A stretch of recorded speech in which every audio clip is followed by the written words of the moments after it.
नमस्कार प्यारे बच्चों। 16 मार्च को सामाजिक का 10th क्लास का जो पेपर होने वाला है उसके जो हम इम्पोर्टेंट प्रश्न बताने जा रहे हैं। ये प्रश्न कोई एरे गिरे टीचर के द्वारा नहीं बल्कि स्पेशलिस्ट टीचर द्वारा लगवाए गए बताए गए प्रश्नों का संकलन है। उनको आप न केवल पढ़ेंगे बल्कि हमें याद करने की स्टाइल भी आपको बताएंगे जिनको आप वर्षों तक नहीं भूलोगे। आज का पहला प्रश्न है, भारत का चीनी के उत्पादन में विश्व का कौन सा स्थान है? तो मैं आपको जानकारी दे दूं, भारत में कोई सा भी उत्पादन वाला स्थान वाला प्रश्न आ जाए तो पहला स्थान तो चीन का फिक्स हो गया है। तो हमेशा कोई सा भी उत्पादन वाला प्रश्न आ जाए तो आपको सेकंड स्थान ही सोचना है। तो चीनी के उत्पादन में भारत का कौन सा स्थान है? द्वितीय स्थान, दूसरा स्थान। आज का दूसरा प्रश्न है, बंबई में, जिसको अब मुंबई कहते हैं, मुंबई में पहली कपड़ा मिल कब लगाई गई? तो मैं आपको जानकारी दूं, बंबई महाराष्ट्र की राजधानी है और 1854 में यहाँ पहली सूती वस्त्र कपड़ा मिल लगाई गई। अब 1854 को कैसे याद रखें? आपको 18 की टेबल आती होगी, 18 3 54, दोनों को एक साथ लिख लीजिए 1854। 18 एकम 18, 18 3 54, दोनों को एक साथ लिख लीजिए 1854। तो बंबई में पहली कपड़ा मिल 1854 में लगाई गई। तीसरा प्रश्न है, श्रीलंका स्वतंत्र राष्ट्र कब बना? तो अपना देश बना 1947 में, उसको भी जोश आ गया, एक साल बाद वो भी बन गया, तो 1948 में श्रीलंका स्वतंत्र राष्ट्र बना।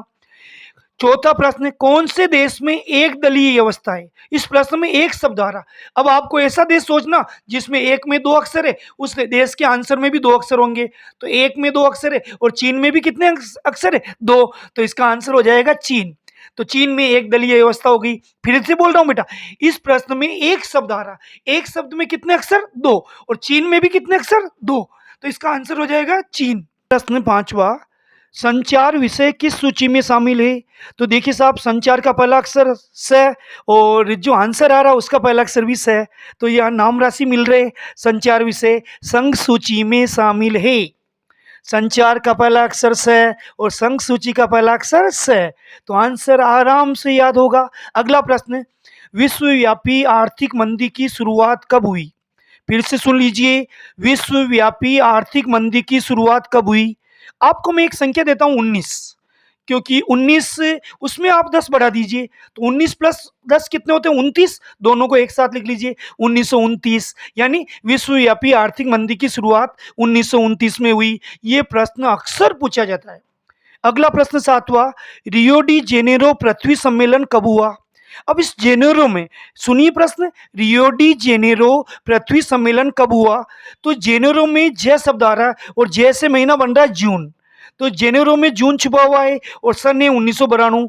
1992 प्रसिद्ध सन है साहब। उसी समय ये जो राम मंदिर वाली जगह है ना, उस समय ये ढांचा टूटा था 1992 में। तो जेनेरो का जून और 1992। तो पृथ्वी सम्मेलन कब हुआ था? जून 1992 में, 1992 जून में। अगला प्रश्न है आठवां, कौन से शहर को भारत की इलेक्ट्रॉनिक राजधानी कहा जाता है? तो मैं जानकारी दूं, इसका जो आंसर है वो भारत का सबसे बड़ा तीसरा शहर है। पहला है मुंबई, दूसरा है कलकत्ता, तीसरा है बेंगलोर। तो इसका आंसर हो गया बेंगलोर। क्यों? जितने भी इलेक्ट्रॉनिक पदार्थ है, आप टीवी लीजिए, एलईडी लीजिए, मोबाइल फोन लीजिए, उनके जितने भी कारखाने हैं 99% बेंगलोर में है। तो वो इलेक्ट्रॉनिक कैपिटल हो गई, इलेक्ट्रॉनिक राजधानी हो गई। तो इसका आंसर आएगा बेंगलोर। फिर से सुन लीजिए, कौन से शहर को भारत की इलेक्ट्रॉनिक राजधानी कहा जाता है? बेंगलोर को। और आर्थिक राजधानी पूछ ले तो मुंबई। पैसा कमाने की खजाने कहाँ है? मुंबई में। तो आर्थिक राजधानी मुंबई और इलेक्ट्रॉनिक राजधानी बेंगलोर। अगला प्रश्न है, ग्राम पंचायत के अध्यक्ष को क्या कहा जाता है? पंचायत में कितने अक्षर? जो पंचायती करते हैं वो पंचायत, और सरपंच इसमें चुन के आता है, लोग पंच मिलके सरपंच चुनते और वो पंचायती का किंग होता है। तो पंचायत में भी 4 अक्षर, सरपंच में भी 4 अक्षर। आप ऐसे ही याद रख सकते हो, पंचायत का कनेक्शन किससे? सरपंच में, इसलिए ग्राम पंचायत के अध्यक्ष को सरपंच कहा जाता है। मैं डिटेल में इसलिए समझा रहा हूं कि आपको याद भी लंबे समय तक रहेगा और बड़े प्रश्नों में भी मेरी बातें आप लिख सकते हो। अगला प्रश्न है 10वां, प्रसिद्ध ब्रेटन वुड्स नामक स्थान किस देश में है? तो इसका आंसर सोचने से पहले मैं आपको बता दूं, दुनिया का सबसे पावरफुल कंट्री है अमेरिका, संयुक्त राज्य अमेरिका, जिसको शॉर्ट में यूएसए कहते हैं। तो इसका आंसर भी क्या? अमेरिका। प्रसिद्ध ब्रेटन वुड्स नामक स्थान अमेरिका नामक देश में है। तो इसका आंसर 4 अक्षर का, अमेरिका, पावरफुल कंट्री भी। अब अपना इंडिया भी पीछे नहीं है, मोदी जी पावरफुल बना रहे साहब। अगला प्रश्न 11वां, स्मॉल इज ब्यूटीफुल पुस्तक के रचयिता कौन है? स्मॉल इज ब्यूटीफुल, इसकी हिंदी करें तो छोटी चीज सुंदर होती है। इस पुस्तक को किसने लिखा? तो देखो स्मॉल का अक्षर में स आ रहा है, और इसका जो आंसर है उसमें भी स आ रहा, शंकर वाला स आ रहा। सुमेश सर। कौन से सर? सुमेश सर। मेरा नाम है आनंद सर और इसमें आंसर आ रहा सुमेश सर। तो वापस सुन लीजिए, स्मॉल इज ब्यूटीफुल पुस्तक के रचयिता सुमेश सर है। अगला प्रश्न 12वां, मानस बाग रिजर्व भारत के किस राज्य में है? मानस लड़कों का नाम भी होता है। अब मानस में पीछे पीछे से आ रहा, और इसमें जो हम आंसर राज्य का नाम बताएंगे उसके बीच में से आएगा असम।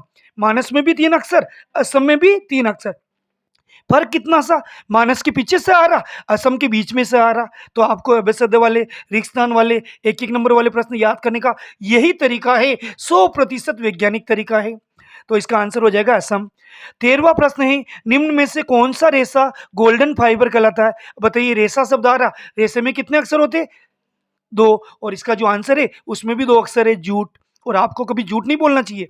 अगर अच्छा लग रहा है, अभी तक आपने लाइक और सब्सक्राइब नहीं किया तो कर दीजिए, कमेंट कर दीजिए और शेयर जरूर करना, ये मेरा मेहनताना माना जाएगा। अगला प्रश्न देखिए साहब, अगला प्रश्न है साहब, स्वतंत्रता प्राप्ति के उपरांत देश में विकसित किए जाने वाला प्रथम बंदरगाह कौन सा है? प्रथम बंदरगाह, प्रथम में कितने अक्षर? 3, और बंदरगाह का जो नाम होगा, आंसर होगा, उसमें भी 3 अक्षर। यही चीज है ट्रिक्स, जितने अक्षर प्रश्न में उतने अक्षर वाला शब्द आप खोज लीजिए, सोच लीजिए। कांडला, सही सुनना, कोई मैं गाली नहीं बोल रहा हूं, कांडला। प्रथम में 3 अक्षर और इसके आंसर में भी कितने? 3, कांडला। 15वां प्रश्न है साहब, कौन से देश में लोकतांत्रिक संघीय व्यवस्था नहीं है? नहीं, नहीं है। तो इसके आंसर से पहले मैं आपको एक राज की बात बताता हूँ।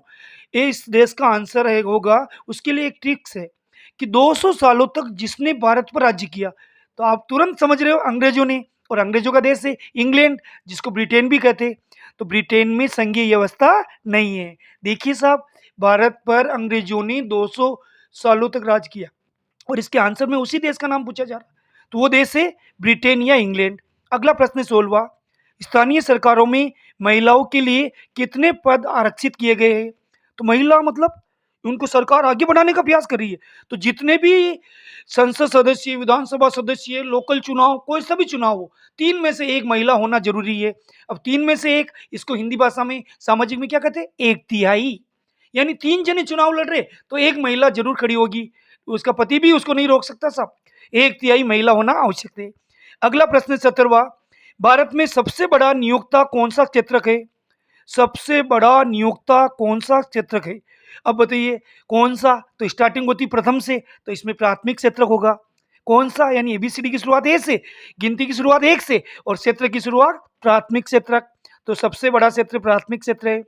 अगला प्रश्न 18वां, विभिन्न देशों के मध्य तीव्र एकीकरण की प्रक्रिया क्या कहलाती है? विभिन्न देश, विभिन्न का पहला अक्षर वी, और इसका जो आंसर है उसका पहला अक्षर भी वैसे शुरू हो रहा, वैश्वीकरण। ये प्रश्न कितनी ही बार बोर्ड में आया हुआ है, बच्चों पक्का पढ़ रट लेना। अगर नहीं भी आए तो बड़े आंसर में आप इसको आराम से, बड़ी आसानी से चेप सकते हैं। अगला प्रश्न है, लौह इस्पात उद्योग किस प्रकार का उद्योग है? यानी लोहा इस्पात उद्योग, जहाँ पर लोहे की मशीनें बनती है, इस्पात के आइटम बनते हैं, वो लोह इस्पात उद्योग। ऐसे उद्योग को आधारभूत उद्योग कहा जाता है। क्यों?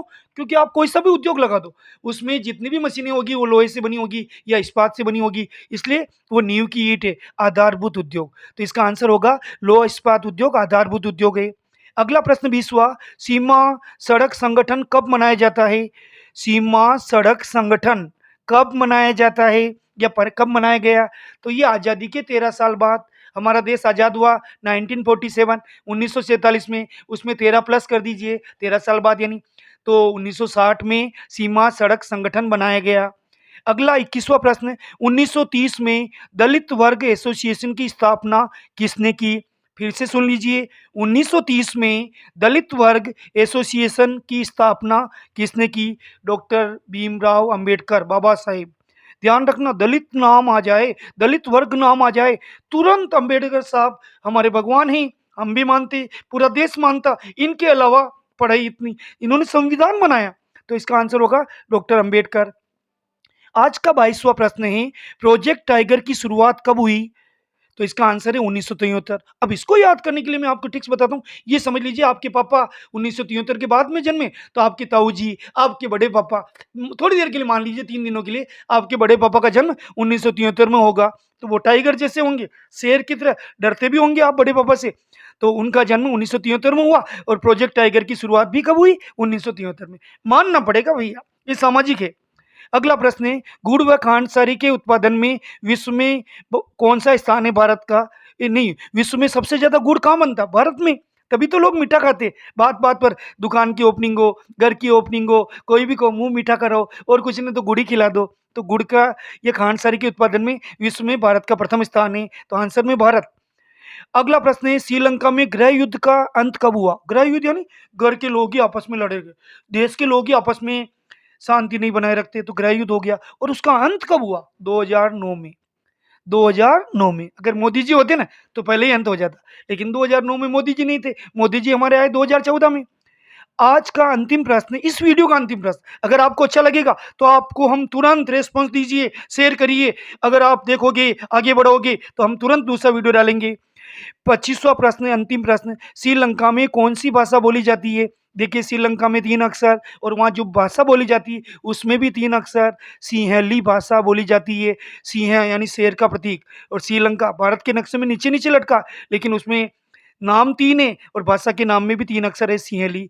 अगर आपको ये वीडियो मैंने जो समझाया, बताया, ये कोई एरे-गेरे प्रश्न नहीं है, आलू-चालू प्रश्न नहीं है, बहुत इंपॉर्टेंट प्रश्न है। कृपया मेरी मेहनत को साकार कीजिए, इनको शेयर कीजिए, लाइक कीजिए, कमेंट कीजिए। और अगर आप हमारे चैनल पर नए हैं, तो मैं मैथ्स का टीचर भी हूँ, मैथ्स पढ़ाता हूँ 26 सालों से। सब्सक्राइब करेंगे तो आपको 20 तारीख से 27 तारीख तक मेरे मैथ्स के वीडियो घर बैठे मिलेंगे। धन्यवाद।